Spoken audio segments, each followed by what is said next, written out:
Hey guys, how's it going? Today I want to speak about the subject of what is self-esteem? Well, literally, it means what worth do you give to yourself?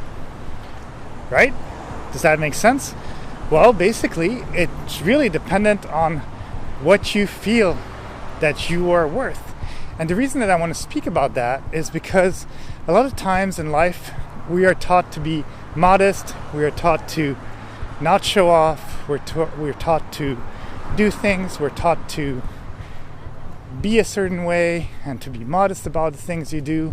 And that's true. It's not really nice to brag about things all the time because, well, that's not very interesting. That shows a person that maybe is actually not very secure within themselves because they need to feel that they have to brag in order for them to look good in front of other people.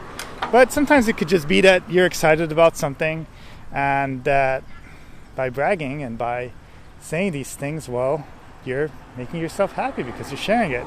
Kind of like if, for example, you become a grandfather or an uncle, or you have a second kid, or you have a kid, or whatever it is. You just want to brag. You want to brag about these things because it's cool things that have happened in your life. But at the same time, there's a certain point where you need to understand, well, this is going back to self-esteem. What is your worth? What do you feel you are worth? And it really, really is dependent on you a lot of times. Because often what happens, for example, when you're like 18 years old and stuff like that, let's say you want to go get your first job, or you're straight out of college and you don't have a lot of experience. Well, a lot of the time, you don't expect to get paid very much because, well, you just came out of high school or you came out of college, so you'll accept a smaller salary. You'll accept the fact that it could be even a good salary, but you won't expect it that you're going to have to get paid very much or the best salary ever. It'll be an acceptable thing.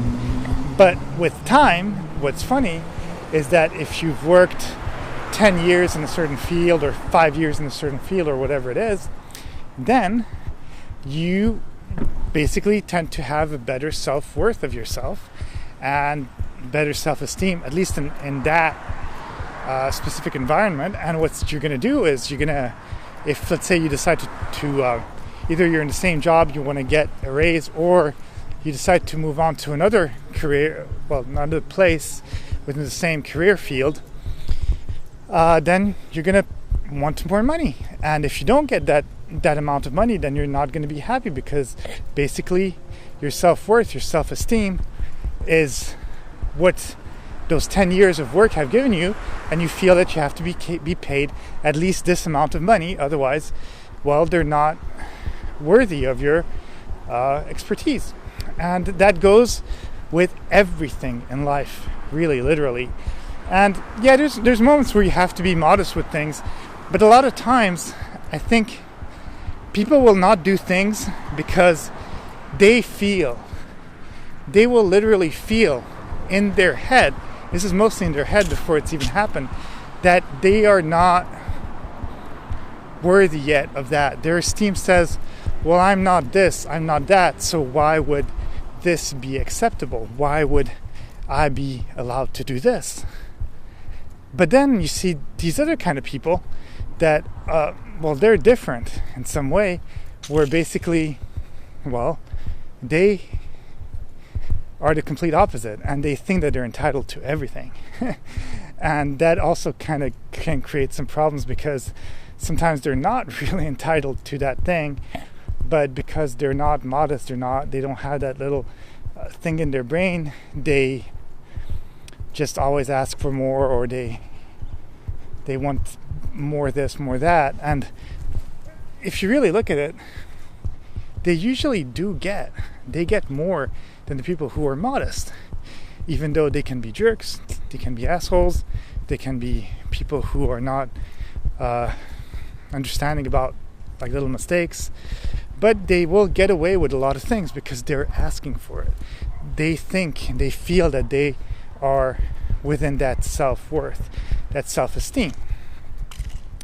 But of course there's a point to it where, that can always backtrack on you, or you're not going to get it anyways, and you don't want to be that person. But what I'm trying to figure out, or trying to explain, is that basically what you should try to get to is an in-between.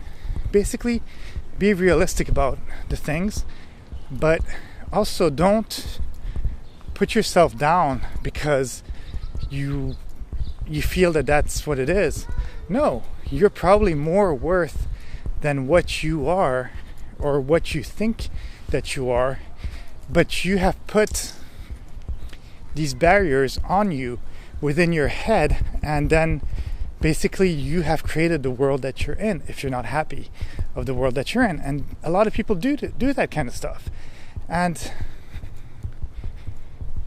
I mean, if you really think about it, in moments of desperation, in moments where you are like dying, you may have, like, let's say, not enough cash, or you absolutely need to find this job, or you need to graduate from college and you need to study all this stuff, but it's so last minute. What you do is that there's that moment of survival where you just have to do it.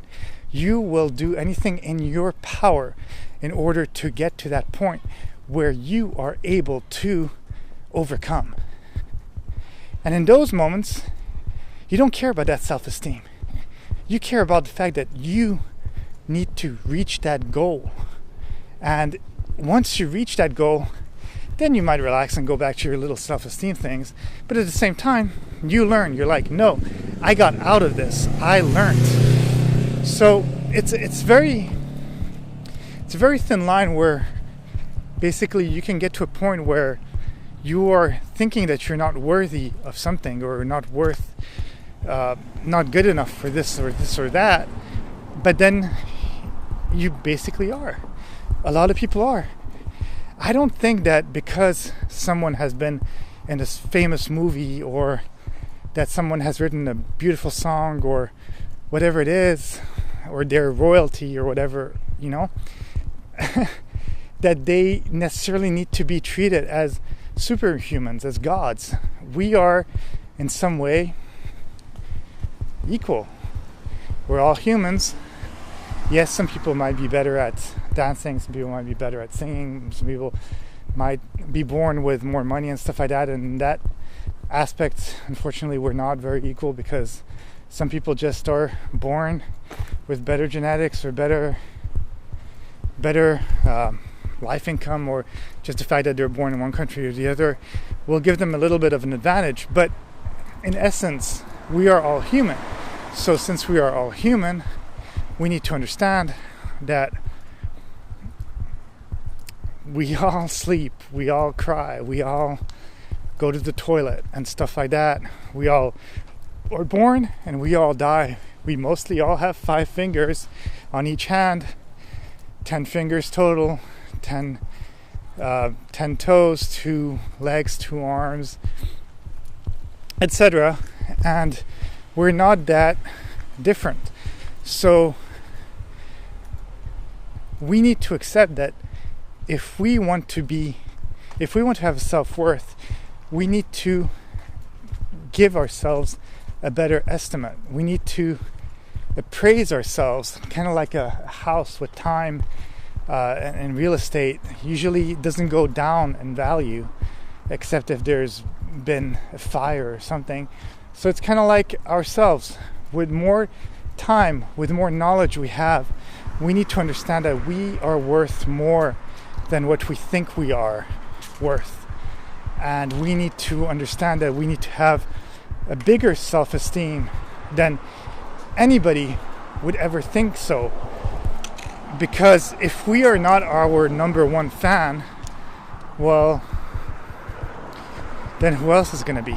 We need to be, first of all, our number one fan in order for the rest of the world to kind of see that. It goes in any kind of field, be it working in an office, be it a teacher, be it a governor, be it president, be it royalty, or whatever it is. It starts with you. Okay, that's it. Have a great day, and I will talk to you soon. Bye.